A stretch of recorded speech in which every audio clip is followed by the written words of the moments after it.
Gracias, Mineda, y para mí es un honor compartir contigo en este evento, CodeCamp SDQ 2020, que nos trae un día cargado de mucho contenido. Y para ustedes que están conectados, les dejo saber que Pineda y Denny Pérez estarán debatiendo un tema muy caluroso: relación de amor y odio entre software tester y developers. Así que no se lo pueden perder.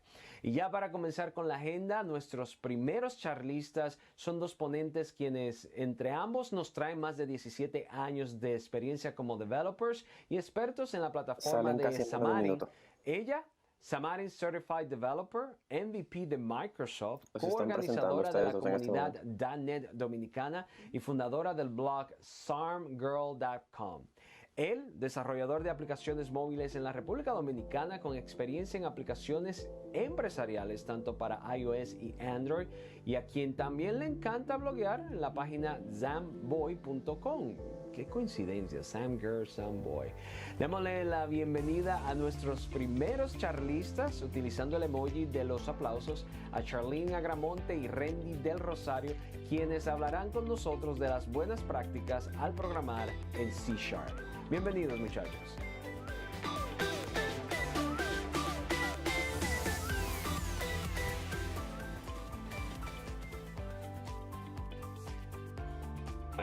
Están en el aire, Pati. Buen día y bienvenidos a nuestra charla sobre C# Best Practices. Yo creo que Camilo nos dio la real presentación. Exacto, pero de todos modos, yo soy Charlene Agramonte, estoy hoy con mi compañero Randy del Rosario. Randy, ¿cómo estás hoy?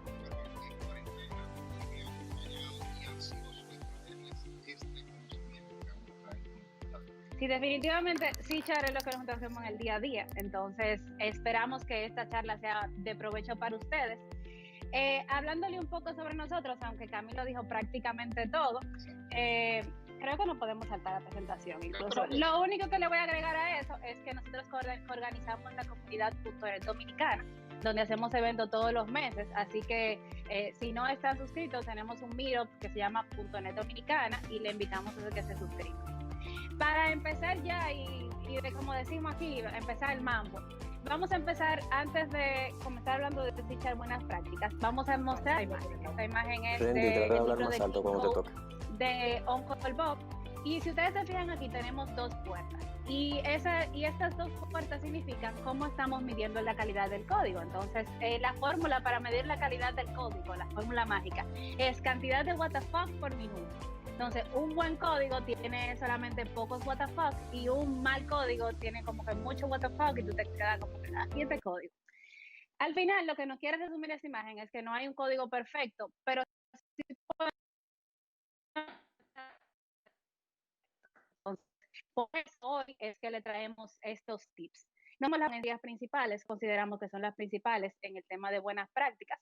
Randy, cuéntales a nuestro público cuáles son esas categorías. Estas categorías son básicamente estandarización, simplificación, qué tan leíble es nuestro código, qué tan expuesto está nuestro código y qué tan buen performance tiene.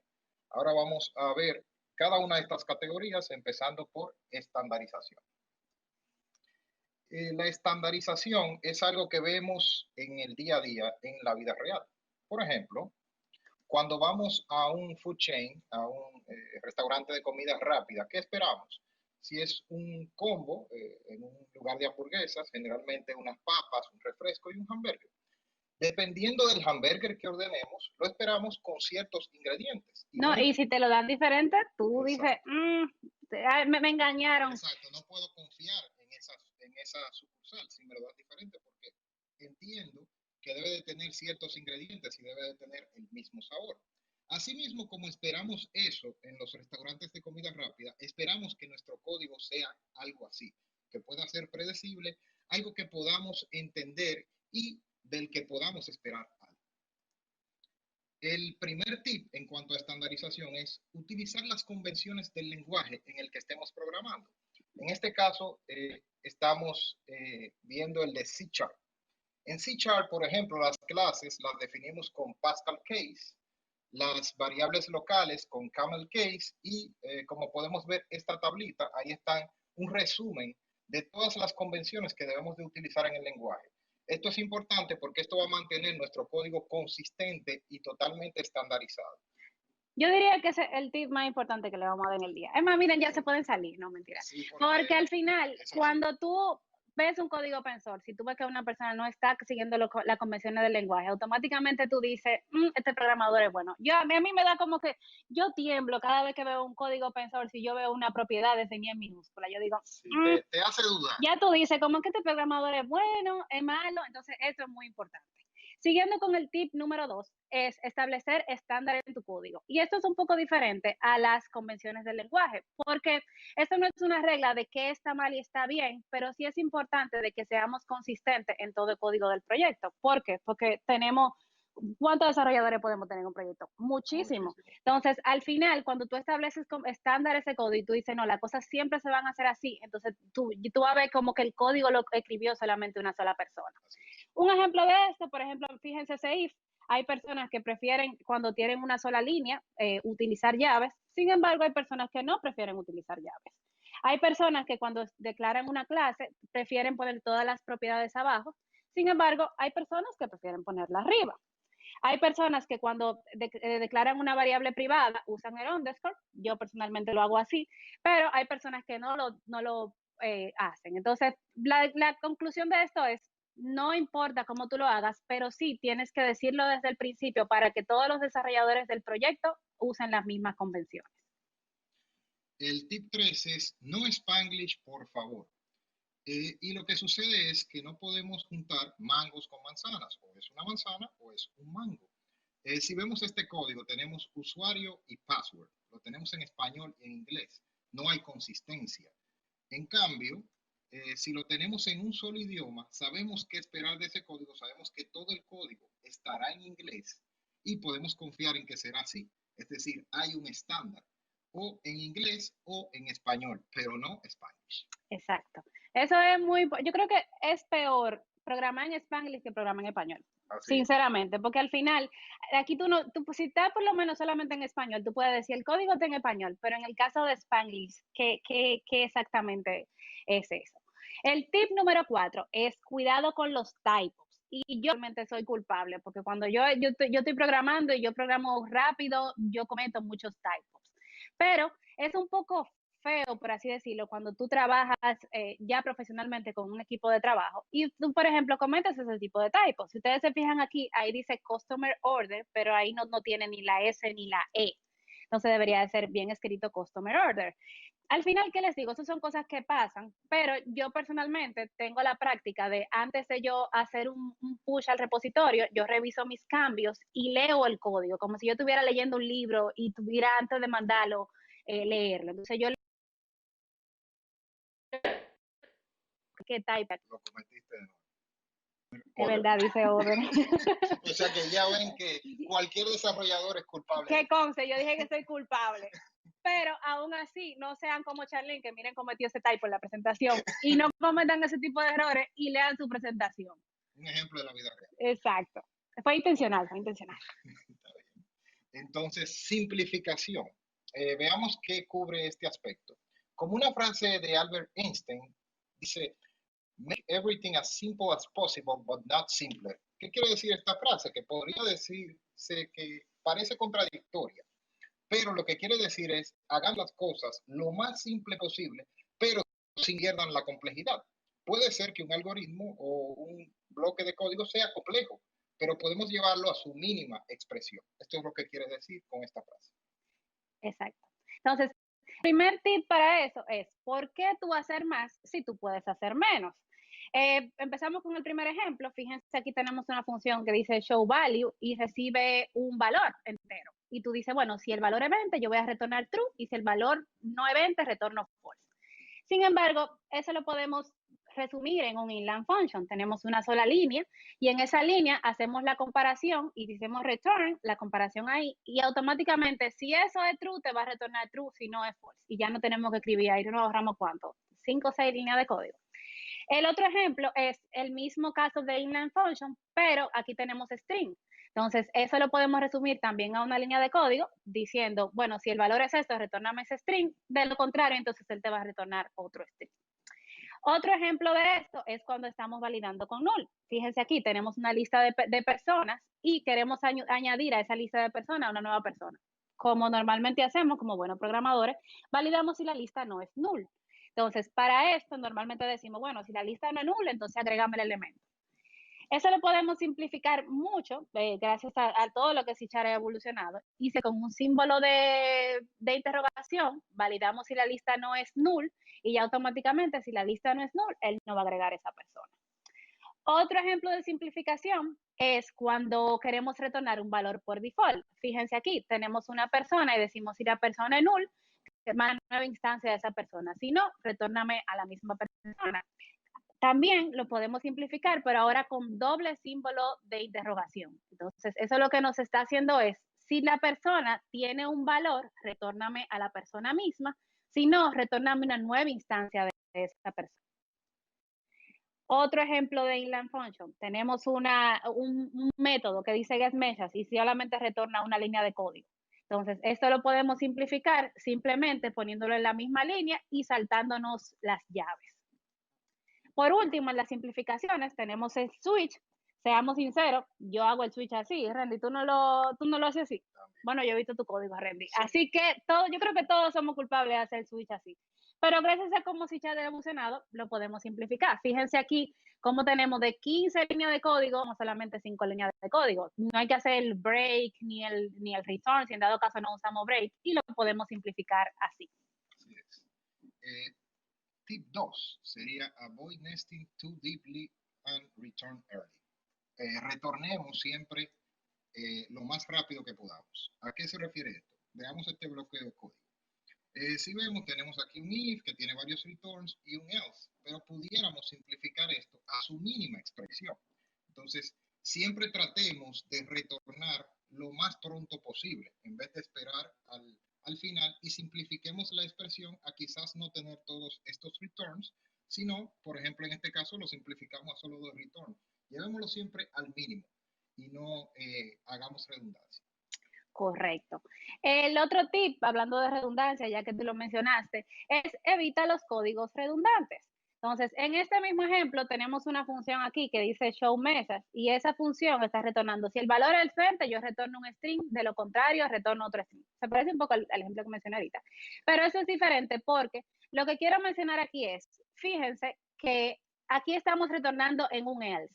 Sin embargo, si ustedes analizan y dicen, bueno, realmente cuando en una función tú retornas un valor, ya la función no va a seguir abajo. Entonces, el else no lo podemos saltar porque al final, si el valor se cumple, me va a retornar arriba y si no, me va a retornar lo otro. Y ya con eso nos ahorramos ese else y yo personalmente lo veo como más fácil de leer el código. Otro caso es, por ejemplo, cuando estamos decimos si ese valor es true o si ese valor es false. Eso lo podemos simplificar y no poniendo el true o el false, simplemente decimos si valor y automáticamente, como es un booleano, ya él sabe de que esa función estamos validando un booleano y no hay que tener explícitamente el true. Tip 4. No reinventemos la rueda. Usemos y asumamos las cosas que ya tiene el framework. .NET tiene muchísimas cosas que nos ayuda a simplificar nuestro código y llevarlo a una mínima expresión. Tenemos, por ejemplo, la librería de math para hacer cálculos y tenemos LINQ, una de las cosas que más nos gusta de .NET. Por ejemplo, este código tiene un for each anidado y podemos ver del lado derecho que podemos simplificar esta misma expresión con LINQ y prácticamente lo que tenemos es una sola línea. Y es mucho más performant y mucho más eficiente que tener estos 2 for each anidados, además de que es simplificado. Y si tú eres de los programadores que dice, no, mi código es más eficiente, yo soy un duro en algoritmos, seamos sinceros. O sea, tu código, por más eficiente que tú lo hagas, no va a ser mejor que el LINQ. O sea, si comparamos los códigos, primero el de la derecha es más limpio y segundo es más eficiente. Así es. El otro tip es evita las condicionales y usa polimorfismo para que pueda hacer el trabajo. Este tema, bueno, nosotros lo cubrimos, Pineda de una charla buenísima en .NET Dominicana, está en YouTube y se la recomiendo que la vean y creo que tenemos otra con Claudio pronto, así que suscríbanse, por favor. Hablando un poco de lo que es Solid, pero fíjense algo muy interesante aquí. Tenemos una función que retorna la altitud de un avión. Entonces, aquí, fíjense, tenemos un switch que dice, bueno, si el avión es un 777, calculame la altitud de una manera, si es un Cessna, calculame de la otra manera. Y ese código lo ve bien, o sea, tú lo miras, tú lo sabes bien el código, pero ¿qué pasa si tenemos 15 aviones más? Imagínense el tamaño de ese switch. Entonces, para eso, y apoyándonos de los principios de Solid, específicamente el de Liskov, podemos simplificar ese código muchísimo. Se ve, quizás se puede ver más líneas de código, pero es un código más entendible. Entonces, fíjense que aquí lo que hacemos es que creamos una interfaz que se llama iAirplane, y en esa interfaz solamente tiene un método para calcular la altitud. Entonces, creamos una clase por cada uno de los aviones. Fíjense, tenemos una clase de Boeing 777, un Air Force One, un Cessna, y todas implementan la interfaz Airplane, y todas se encargan de calcular la altitud. Fíjense con este código, a la derecha, es más código, porque tú tienes que crearte más files, más cosas. Sin embargo, es un código más entendible, porque al final yo tengo... extensivo. Exacto, porque si mañana yo agrego tengo un avión nuevo, yo simplemente creo una clase, extiendo de la interfaz y pongo la altitud ahí y me ahorro todos esos switches. Hay una charla muy buena y que se las voy a recomendar, que se llama Un Mundo Sin If, ¿qué se llama? Sí. Un Mundo Sin If, que la da, se me pasó el nombre, Herman Kluber, exacto, la charla está en YouTube, y él expresa de que cómo tú puedes simplificar tu código y no hacer if en tu código, o sea, eso es como que... Llevar el if a su mínima expresión, como que cuando tú miras muchas condiciones con if, ya tú tienes que pensar, ok, déjame yo hacer refactoring. Entonces, eso definitivamente es un caso que se lo recomiendo, pero como quiera, yo creo que Claudia, en la charla que nos va a dar en Punto Nada Dominicana, nos va a hablar un poco más sobre esto. El otro tema es el tema de readability, en el cual, no sé si a ustedes les ha pasado, que ustedes leen un código que ustedes hicieron hace mucho tiempo y ustedes dicen, ¿y quién fue que escribió ese código? ¿Lo escribí yo? ¿Qué es lo que dice ahí? ¿Qué yo estaba pensando? ¿Qué yo intentaba hacer? Entonces, eso pasa porque nuestro código no es leíble. Entonces, para eso le tenemos diferentes tips para mejorarlo. El primero es, usa nombres claros y nombres que signifiquen algo. Entonces, cuando nosotros empezamos en programación, normalmente nos enseñan con X, Y, Z. Tú creas, esto es una variable y la variable yo la voy a declarar como X.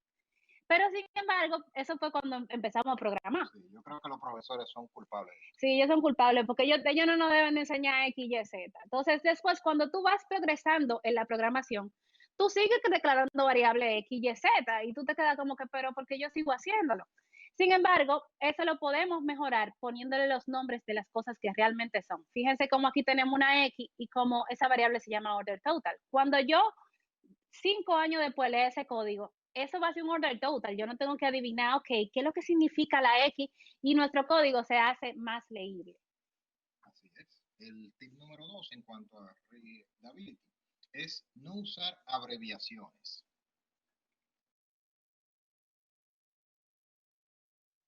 Sucede que es esto, es custom name, es customer name o cualquier cosa que empiece con cust. La verdad es que no está totalmente claro qué es. Podría asumir que es customer name. Y bueno, si es el caso, ¿por qué no somos más explícitos? Y entonces ponemos realmente customer name, esté más el código y no tengamos que adivinar de qué se trata. Exacto, mucho mejor. El tip número 3 es no usar valores mágicos. Y creo que eso también nos lo dan al principio cuando empezamos a programar. En el cual, fíjense que aquí tenemos un valor constante, que es dropship, que no se sabe de dónde sale este valor. Y sin embargo, a veces codiamos nuestro código, decimos, bueno, si el shipping type, y lo ponemos ahí en hardcode, el string, en nuestro código. Sin embargo, lo ideal es que para esos casos utilicemos constantes. Tenemos una constante declarada de nuestro código y si la constante no se llama dropship, simplemente lo tenemos que cambiar en un solo sitio y no tenemos que cambiarlo en todas partes del código. Pero algo muy importante es no uses screaming caps. Screaming caps, ¿qué son screaming caps? Básicamente esa constante que declaramos en mayúscula. Yo no sé tú, Randy, pero yo creo que esa constante me está gritando. Sí, pareciera como que es un error. Es como root, es como que cuando en WhatsApp te escriben algo en mayúscula y tú como que ven acá, ¿te enojado conmigo porque me está escribiendo en mayúscula? Porque yo lo veo gritando ahí. Entonces, en vez de utilizar screaming caps para definir constantes, lo ideal es utilizar Pascal Case. Fíjense qué bonito se ve esa constante en Pascal Case y esa está más leíble. Pero una forma mejor todavía de utilizar IMOF. yo declaro mi constante, le digo, bueno, dame el name of de esa constante y ese valor el resultado de esa constante va a ser el mismo nombre de la constante. Así es, y así no tenemos que básicamente tener el problema de cometer typo, aunque si te pasa el caso de Charlene, sí, quizá va a cometer ahí también el typo con el name of. Ya, cálmate. Pero sí, eso puede pasar. Sí, cuéntale, René, tip 4. El tip número 4 es evitar tener demasiados parámetros. Acá, por ejemplo, tenemos todos estos parámetros: email, username, city, street, complement, phone. Pero ¿qué sucede? Él me dice información quizás del usuario y otro me dice una dirección. ¿Por qué no mejor construimos dos abstracciones en vez de tener todos estos parámetros, user y address? De tal forma que ya todo esto queda abstracto y es mucho más manejable y entendible. Definitivamente. El tip número 5 es no agregues contenido innecesario. Y es, por ejemplo, fíjense aquí que tenemos la clase carro. Y en la clase carro tenemos tenemos diferentes propiedades. Tenemos car type, car model, car color. Sin embargo, cuando nosotros llevemos eso, fíjense cuando estemos codeando y digamos, bueno, yo tengo un nuevo carro y carro type, como que se ve medio raro. Y es simplemente de que si ya la clase es carro, no tenemos que volver a decir que el carro tipo. Entonces, ya con eso simplemente especificamos dentro del contexto de carro, especificamos las propiedades y ya no tenemos que ser redundante con eso. Así es. Tip número 6, mantengamos nuestros métodos pequeños. Si vemos acá, tenemos este bloque de código y para yo entenderlo, la verdad es que me tengo que sentar a analizarlo. Y quizás no me tomo un minuto a entender qué pasa. Sin embargo, si yo simplifico esto en pequeñas funciones, hago el código más mantenible y más entendible. En un minuto yo puedo saber qué hace ese método. Entonces, siempre mantengamos nuestro método lo más pequeño posible, de tal forma que sea más entendible y más fácil de mantener. Al final yo veo esto como leer un libro. O sea, al final el código es como si tú estuvieras leyendo Exacto. algo. Tú, ok, déjame ver qué dice aquí. O sea, yo creo que una persona que no sabe de código puede leer esa función y la puede entender. Déjame ver qué hace aquí. Él está teniendo la sesión, usa el tracking, usa el new user, y es mucho más fácil. El tip número 7 es String Interpolation. String Interpolation es un feature muy interesante que salió a partir del C# 6. Y básicamente consiste en que normalmente para hacer concatenaciones en C# hay muchísimas formas de hacerlo. Podemos utilizar los plus, decimos el texto, plus la variable. Podemos usar string concat, podemos usar string format y hay muchísimas formas de hacerlo. Pero con String Interpolation, que fue el feature que salió en C# 6, la funcionalidad es más simple. Ponemos un símbolo de número y dentro de llaves especificamos las variables que van a ir ahí. Y yo creo que yo veo el código aún así más legible utilizando esta funcionalidad en vez de... Entonces, efectivamente, utilizando la nueva forma de C# 6 es mucho mejor. También tenemos expulsor.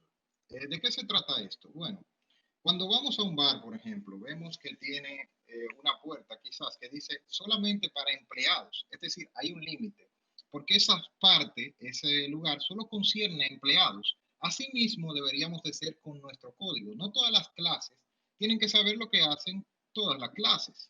Es decir, que tenemos que establecer niveles de acceso. Exacto. Entonces, el tip número 1 con respecto a eso es especifica el acceso correcto para las variables, los métodos, las propiedades y las clases basadas en el contexto. Entonces, esto es algo que normalmente nos los enseñan aprendiendo a programar. Esto es clase de programación 001. Y nos enseñan, bueno, cuando tú tienes una clase, una propiedad o un método o lo que sea, tú tienes propiedades públicas, protegidas, privadas, internals, etcétera. Sin embargo, después que nosotros cogemos esa clase y decimos, oye, yo soy un duro, yo me sé todo esto, esperamos que nuestra realidad sea así. Tú defines tu clase, en esta clase una clase triciclo, y tú te pones a analizar y dices, bueno, el pedal tiene que ser protegido porque esta clase yo la voy a extender, esto lo voy a poner privado. Pero la realidad es que somos algo así. Ponemos todo público y todo es accesible desde cualquier parte del código. Esto está mal. Sí, tú que me estás mirando, esto está mal. ¿Por qué? Porque al final esto no va a provocar futuros errores. Porque fíjense si mañana tenemos una nueva clase y queremos, todo va a estar público y no, tenemos un programador nuevo que dice, ok, déjame ahora extender de triciclo o hacer otra cosa. Definitivamente él no va a saber de qué él puede acceder y qué no debería de acceder. Entonces, definitivamente no hagan eso. Así es. Tip número 2. Immutability is your friend. ¿Qué sucede? ¿Pero qué es mutability, Randy? Bueno, immutability es cuando definimos una clase que una vez construida, instanciada, no puede ser modificada. Por ejemplo, tenemos este ejemplo de coordinates que tiene un getter y un setter en latitud y longitud. Pero ¿qué sucede? Cuando yo tengo una coordenada, realmente ya yo no quiero modificarla. Yo puedo obtener una nueva que es algo confiable porque no va a ser modificado. Ahora, si le ponemos un setter, estamos pecando porque si en algún momento esto se modifica, no es una data confiable. Por tanto, siempre mantengamos ese tipo de clases que deben de ser inmutables, totalmente inmutables y que no se puedan modificar. Exacto. El otro tip, el tip número 3 es marca como read only lo que tiene que ser read only. Y una cara como de, es sabia. Pero bueno, fíjense aquí, por ejemplo, tenemos una clase empleado que tiene un constructor que se llama manager. Un pequeño problema ahí, un typo, un gran typo. Entonces, tenemos una clase empleado, imagínense que ahí dice employee en vez de manager. Entonces, fíjense que aquí tenemos la fecha que empieza el empleado, se llama startup, la variable. Y decimos que se está seteando en el constructor, porque solamente el empleado se crea el día que comienza a trabajar, ¿verdad? Entonces, en vez de simplemente especificar ese empleado así, ¿por qué no le ponemos que esa fecha es read only? ¿Qué significa que algo sea read only? Que solamente tú lo puedes modificar en el constructor. O sea, que si mañana hay un programador o nosotros mismos en el futuro programando con el código del pasado, decimos, déjame yo cambiar el start update, ya yo voy a ver, no voy a poder hacerlo si es read only, porque me está diciendo que esa fecha solamente puede ser modificada cuando se crea ese empleado. Tip número 4. Marquemos como select aquellas clases que no deben de ser extendidas. Acá, por ejemplo, tenemos el caso de employee y manager. Si no vamos a extender manager o no tiene ninguna razón de por qué extenderse en el futuro, es mejor ponerle select. ¿Por qué? Porque en el momento que, por ejemplo, eso queramos extenderlo, va a provocar una discusión en el equipo. ¿Es realmente necesario? Es decir, select es algo que provoca conversaciones, porque quizás eso lo definió un programador de que no debería de ser extensible por alguna razón. Entonces, por eso es que debemos de marcar eso como select si no queremos que en el futuro se extienda. Exacto. Piensen que ustedes están programando para ustedes del futuro o para otro programador. Que en dado caso ustedes se les olvida el código, entonces cuando tengan esas validaciones que ustedes pensaron en ese momento, se analicen y digan, oye, que yo la puse select y ahí se genera la discusión. En la última sección de nuestra presentación, y estoy muy triste porque ya se nos está acabando el tiempo.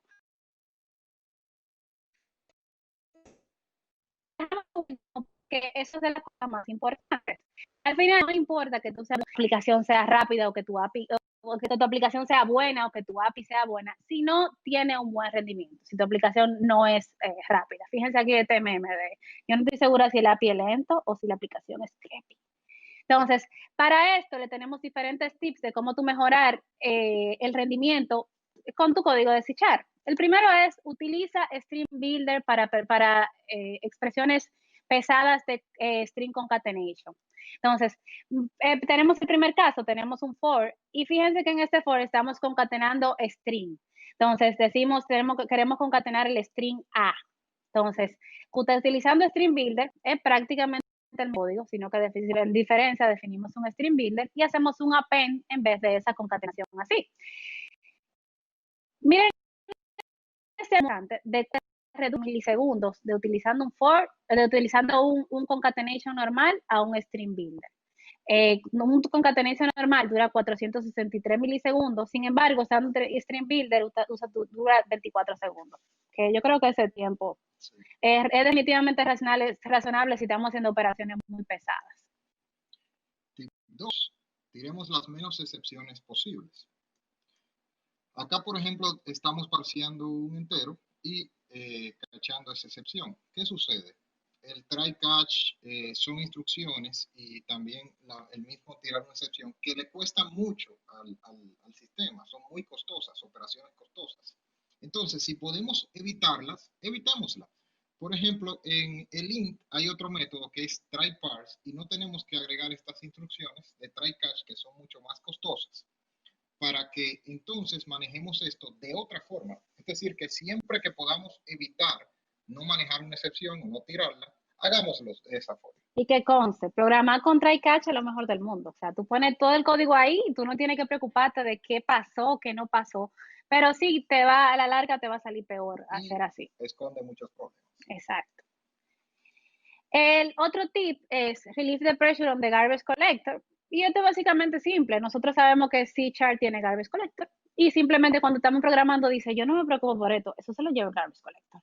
Sin embargo, aún así, no tenemos que dejar toda la presión al garbage collector. Tenemos aquí, por ejemplo, una lista de productos y en esa lista de productos creamos una instancia de la lista y fíjense que tenemos un repositorio donde llamamos los productos y lo asignamos a esa variable. Entonces, esa instancia de esa lista no la podemos ahorrar realmente porque ya la lista de productos viene cuando la llamamos. Entonces, ya simplemente con esa instancia, ya automáticamente nuestro código es más eficiente y no tenemos que hacer esa llamada. El tip número 4 es que async void is evil. Async void es satánico, no hay otra forma de ponerlo. Y la verdad es que si vemos un código con async void, tenemos que pensar si realmente está justificado.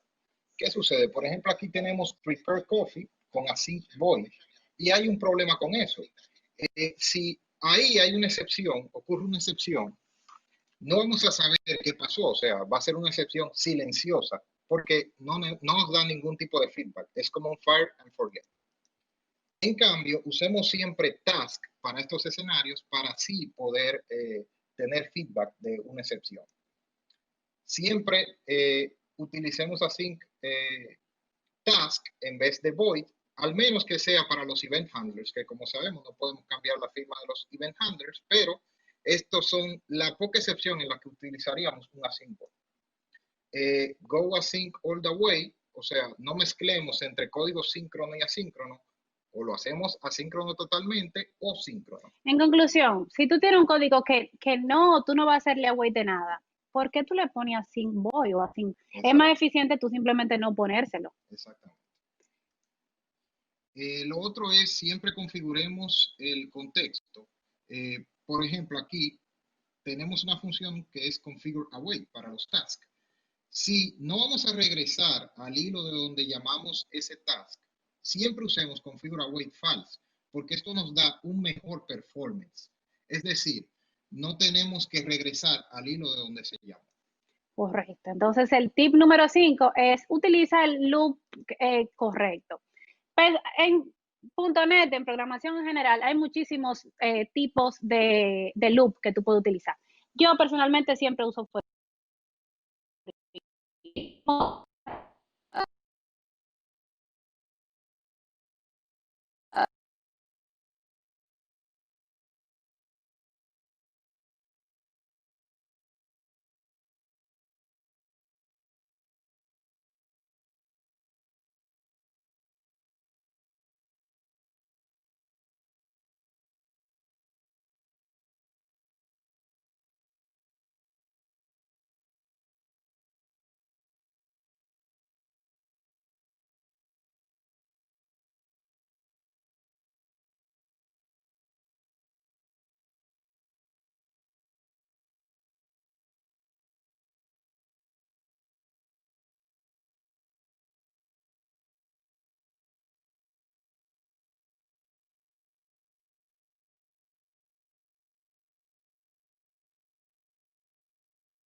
estamos de la manera análoga, ¿no? Exacto. Tenemos el tip número 6, que es... Y el último. Stay tuned to the evolution of C#. Tenemos que estar siempre actualizados con lo que viene del lenguaje de C#, porque siempre surgen nuevas formas de hacer el código más simple, más eficiente y que sea más leíble. Por tanto, siempre mantengámonos actualizados de cómo el lenguaje va evolucionando. Exacto. Y ya lamentablemente terminamos. Estoy muy triste porque ya no vamos a seguir hablando de C#, pero sí, les invitamos nuevamente a que se unan al Meetup de .NET Dominicana. Y si tienen alguna pregunta de lo que nosotros hablamos o de lo que no hablamos, nos pueden escribir en nuestros Twitter, Rendy del Rosario y Charlie Gramonte, o a nuestros correos o a nuestros blogs, y vamos a estar encantados de ayudarles. Ya por último, le dejamos con un pequeño regalo que nos trae nuestro amigo Miguel Terán desde Colombia y nuestros amigos de Avanet. Y es el curso de C# Buenas Prácticas y Código Limpio que está en Udemy. Entonces, por el día de hoy, ustedes estar aquí con nosotros y ver nuestra charla y estar en el Codecamp, le tenemos un 35% de descuento off utilizando el código NoSpaghetti. Fíjense ahí el código para que lo copien bien. Y aparte de eso, tenemos una pequeña rifa en el cual a nosotros nos han regalado 2 tickets gratis, o se puede decir como 2 licencias a ese curso de Udemy, de ese curso. 100% gratis. 100% gratis para que ustedes hoy se hagan mejores programadores.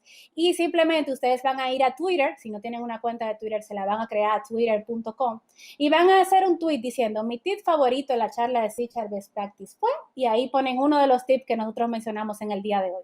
Muy importante, nos hacen mention a mi Twitter, chat003, al de Rendy, R del Rosario, y al de Codecamp SDQ. Al final la dinámica va a ser que al final del día vamos a coger todos esos tweets, vamos a hacer un pequeño random, Rendy se va a tirar un codiguito en C# ahí muy eficiente, como ya le mostramos, y que van a poder, como quiera tenemos el 30% de descuento off y lo pueden disfrutar. Y ya con esto concluimos. Así es. Muchas gracias por prestarnos de su tiempo y escuchar estos tips. Y espero que sigan disfrutando de este maravilloso evento, Codecamp SDQ Live. Bye, gracias.